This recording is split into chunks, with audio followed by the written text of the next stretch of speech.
What's going on YouTube? My name is David and welcome to my Alienware X51 Gaming PC 2013 review. The gameplay in the background is some leftover video I have from the Crysis 3 beta. I'm running the game on high settings with over 70 frames per second. I also have some Black Ops 2 maxed out gameplay as well as Max Payne 3 maxed out gameplay. I feel that Max Payne 3 was very underrated in the visuals department. It is a very impressive looking game. I apologize if Crysis 3 gameplay isn't too stellar because I already used my best clips for a beta impressions video. Now let's talk about the PC. The Alienware X51 has been on the market for a little more than a year now, and the first few waves of consumers have used this machine for a while. Alienware had quite lofty ambitions when making this PC. In years past, they pioneered a small form factor gaming laptop, the M11X. It has since been discontinued, but from the ashes a phoenix arises, and that phoenix is the Alienware X51, the first upgradable small form factor desktop gaming PC. I've had mine since November 2012 and have gone through a series of upgrades such as the graphics card and the RAM, and posted the demonstration videos on YouTube. For reference, click on any of the pictures in picture and the annotation will open up the videos in a new window. Before getting into the specifics of the review, I just want to say the Alienware X51 will remain a staple of my technology suite, and I see myself supporting this PC design for a long time to come.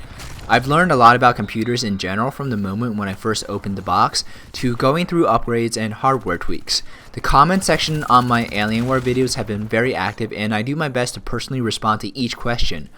Other subscribers have been kind enough to help each other out and I really appreciate that. The X51 was the first PC I bought since I bought my HP laptop for college. Before that, I only had my family desktop to game on, and I could only run low graphics free-to-play games or single-player games.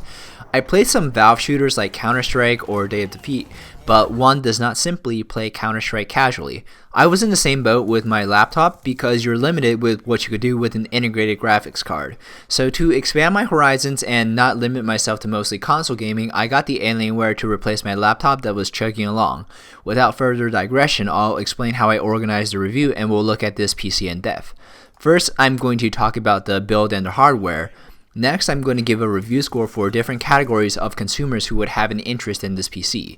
The groups are organized in order of relevance to who I think Alienware was trying to market to. The first group of consumers are the predominantly console gamers who wish to learn more about PC gaming and PC game on the side. The second group of people are those who want a solid performance computer for work or other applications, but game on the side. The third group of people are the ones who wish to become predominantly PC gamers and want to get really deep into customizations and use the PC as a primary gaming platform. The fourth group of consumers are those who already game heavily on PC and already have a lot of experience tweaking hardware and are looking for a new platform to build upon. The most salient and largest selling feature of this PC is its sleek, compact form factor. Like mentioned previously, Alienware was ambitious when designing this PC. Most gaming PC cases are much bigger. I'm aware of the criticisms of buying a pre-built PC. More experienced gamers will tell you that it isn't cost effective to buy a pre-built PC, and that much is certain. The components will definitely cost less if you buy them all separately. I do think, however, Alienware is the best when it comes to pre-built desktops.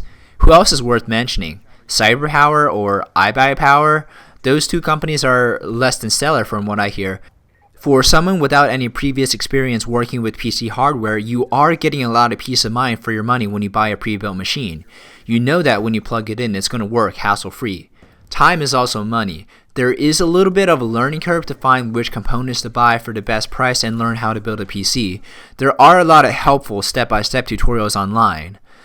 But for some people, time is worth diamonds, and it's more than worth it to them to pay more and get something pre-built and save several hours. Just based on the coolness factor of the case of the X51, this PC gets a lot of consideration.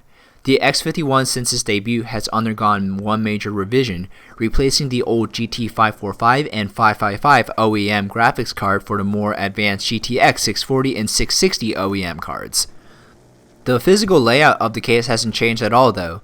If you've seen my previous upgrade videos, you'll see that everything inside the Alienware is a tight squeeze. This is where Alienware had to make some compromises. You won't be able to run the largest mainstream graphics card, the GTX 690, because it physically can't fit. Even if it could fit, you'll get some heat problems. because the GTX 690 requires a lot of external heat dispersion mechanisms or case cooling to keep running. There's no room without heavy case modifications to fit any other cooling fans or mechanisms. You are also limited in terms of power supply options. There are currently only two official power supplies, the 240 watt and the 330 watt. High-end cards like the 680 or the 690 can't run on either. When using some of the better cards that Alienware can handle like the 660 or the 670 and running them overclocked, heat dispersion is still an issue. Heat wouldn't have been a problem with this PC build with the original two cards because they weren't that fast, but it's another story entirely with the new cards. The case is extremely poorly ventilated and that can lead to a lot of dust buildup, so you have to perform more maintenance to clean out the interior than on some other PCs. I suppose that Dell did thorough torture tests with the 640 and the 660 OEM cards, but overclocking is highly frowned upon in pre-built PCs with custom upgraded cards. There's only about half an inch between the GPU and the metal surface outlining the case interior, and you're blowing hot air directly onto it. I had to install fan monitoring programs to get the fans to speed up and help with heat dispersion, but all the fans get really loud. If Alienware is thinking about continuing to produce future editions of the X51, one design tip I would give is to remove the optical drive and use that space for something else. One of my upgrade videos shows how to remove the optical drive and why optical drives are not so relevant in 2013. I've seen a lot of case modifications. Oh, by the way, I don't even know whether the next generation consoles are going to have optical drives or not. There are a lot of rumors floating around that they're not even going to use optical drives. I've seen a lot of case modifications that other users have made that use space for additional fans or a solid state drive upon removing the optical drive. So more mesh so that the air can escape around the sides of the case wouldn't hurt either. Again, I don't think it would matter even if they made the case big enough to fit the largest cards on the market because of the power draw needs and the heavy cooling needs. The actual graphics and PC performance is amazing. I can get high graphics at over 70 frames average on my GTX 660 superclock playing Crysis 3, and Crysis 3 is supposed to be the most graphically intense video game to date. It only takes me about 20 minutes to render 10 minutes of 1080p gaming videos, and that really helps me in making more YouTube content. The first group of consumers who would find this review relevant are those who are currently console gamers and want to ease into the PC gaming world. You definitely want to spend more time gaming than messing around with hardware and software, something that a console affords. The X51 was advertised as a next-gen console, and it would be a good living room fixture to use with your TV. The intimidation factor for console gamers has also been lowered. Some console gamers are hesitant in making the jump into PC gaming because of the intimidation factor learning the hardware and software associated with PC gaming. The X51 looks more like a console than a PC, and the external lighting, which you can adjust to any color combination you want, looks really cool. Dell forums and tech support are very helpful. The forums are active with other Alienware owners who want to help, and the system warranty is impressive. The X51 is a decent starting platform for console gamers to get their first dedicated gaming machine. However, the peace of mind only lasts if you aren't running the highest end graphic cards. If you do intend to learn to make upgrades yourself and want a card like the GTX 660 or 670, you have to install applications like MSI Afterburner or SpeedFan to get the PC's heat down. With all PCs, you still have to perform maintenance to clean out the interior dust, but probably more so with the X51 because of the poor ventilation. So it seems like a conflict of interest to purchase a pre-built machine for the peace of mind, but end up having to do a lot of work on the side to keep your machine sharp if you intend to run the best graphics. You also don't get a monitor with this PC.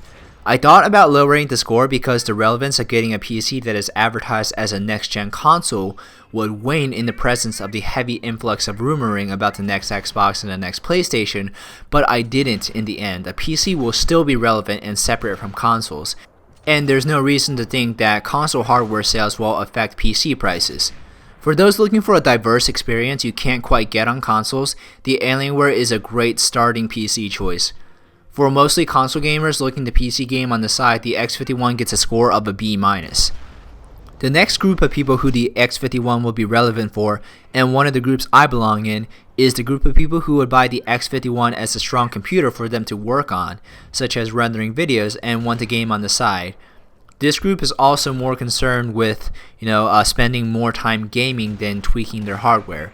It was a pain to edit and render on Sony Vegas on my old computer. I was definitely in the market for a computer with a strong processor and a strong enough graphics card to get the most out of making my gaming videos. When I looked at all the components I wanted, the Alienware wasn't too much of a far cry away, so I just went for it. The same positives with the review for the first category of consumers applies, but the negatives are minimized slightly because this group of consumers will have a little more experience working with PC. I give the Alienware a B for this group. The third group of gamers is those who want to become very avid PC gamers and want to learn about PC hardware in depth and work towards building a rig of the future. I would say that this is another group that I'm becoming more and more a part of. Sadly, the X51 isn't a good fit for this group. You'll never be able to install top-of-the-line upgrades, and you'll never be able to get cool features like SLI, crossfire, extra case fans, or water-based cooling. Like mentioned previously, there is a dedicated community who has worked hard to show custom upgrades to the design, but upgradability is still limited. If you want to be an enthusiast level PC gamer, you are much better off thinking about getting a conventional design PC. For this group, I rate the PC a C-. The final group of gamers are those who already have experience working with PC hardware and are already heavy PC gamers, looking for a new platform to work on. It goes without saying, the negatives of the previous group applies here too. Your previous knowledge of PC upgrades will only have a limited amount of overlap with the X51 due to its unique design. The only way I could see any already dedicated gamer getting the X51 is if they fall in love with the case appearance or just want a backup computer like the one mentioned in Group 2 to use for messy computing like downloading files, editing programs, or playing games with a lot of mods, because I know some gamers have their gaming computer very raw with limited programs. Either way, there isn't a learning curve for this group to buy necessary components and build a rig on the side. For this group of consumers, the Alienware gets an F. To conclude, I'll summarize the main points I talked about today, but before that I want to say thank you very much for listening to this review all the way to this point. It really means a lot to me. The Alienware is a good platform for those who want to initially spend more time gaming than worry about their hardware and learn about upgrading as they go. The design is ambitious, but could use some improvements. The group of gamers that would benefit the most are those who wish to ease into PC gaming slowly, learn as they go, and are okay with not immediately having top-of-the-line gear. It remains to be seen how long Alienware is going to support a product like this and whether they are going to undergo any more design revisions. It depends on how well the consumers pick up on this product and limitations of future video cards. Crysis 3 is out soon, and it doesn't even get the most out of current cards running single display 1080p. Multiple display 3D or 1440p would push current cards like the 690 though, but everything that works for the X51 should get most people happily through early 2014. I don't rule out building my own custom rig down the line that can have components like SLI cards and water cooling, but the Alienware is going to be a fixture in my technology repertoire for the foreseeable future. Again, thanks for watching my review commentary. I hope it was well thought out. I worked really hard on this. Let me know if I helped you, and if you had an Alienware, share your experiences. Leave a like rating if you enjoyed this commentary. Keep gaming hard and have a great day.